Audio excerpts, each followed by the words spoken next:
Next up, our final Saturday game, the Los Angeles Chargers at the 4-seed Jacksonville Jaguars. This game was a little bit weird because we see a Jags team hosting a Chargers team that they throttled earlier in the year before the Jaguars had really put it all together.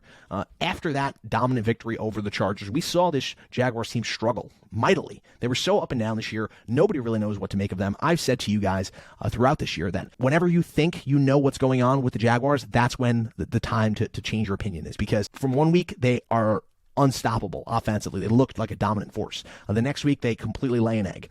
And this past week, they really struggled against a Titans team that was playing with their second string, third string, off the practice squad quarterback in Josh Dobbs.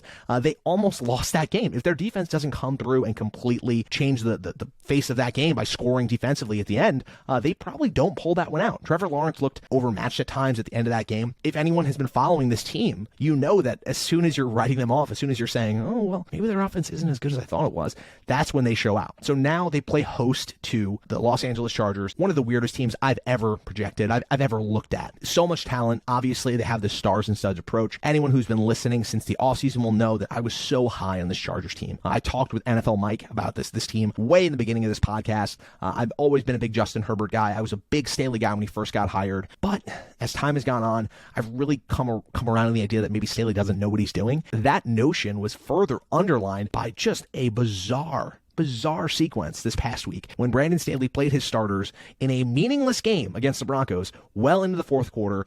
Mike Williams ends up getting hurt. At one point, Austin Eckler limped off the field.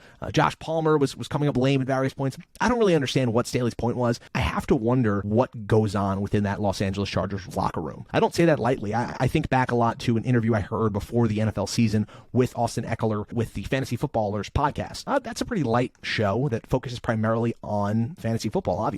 But there was something said within that interview that stuck with me. And it was when asked about the team going forward on fourth down in situations where they could punt or they could kick the field goal, Austin Eckler gave an answer that was essentially like, I'm always backing coach in those positions because I trust him, but not everyone loves that. I always kind of overlooked the notion that maybe some of these analytics-driven coaches, these guys who are constantly making those, we're going to go for it, decisions, if those decisions aren't going well, aren't always working out for you, they have to deal with that in the locker room, that there are guys who start to have that doubt creep in.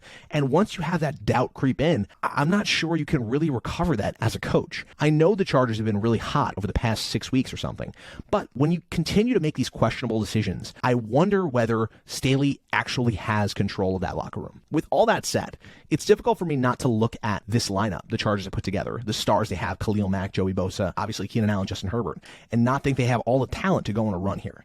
So when I look at this line, the Chargers are 1-point favorites on the road at Jacksonville. The over-under in this game set at 47.5. I struggle to think that the Chargers are going to win this game. And the reason for that, primarily, is that the Chargers don't have the feel of a deep playoff run team. Last time these teams played, though, the Jaguars defensively completely dominated a Chargers team that was pretty banged up. Now, the Chargers should have their guys back here, but my lock of the week is going to be the Jaguars +1.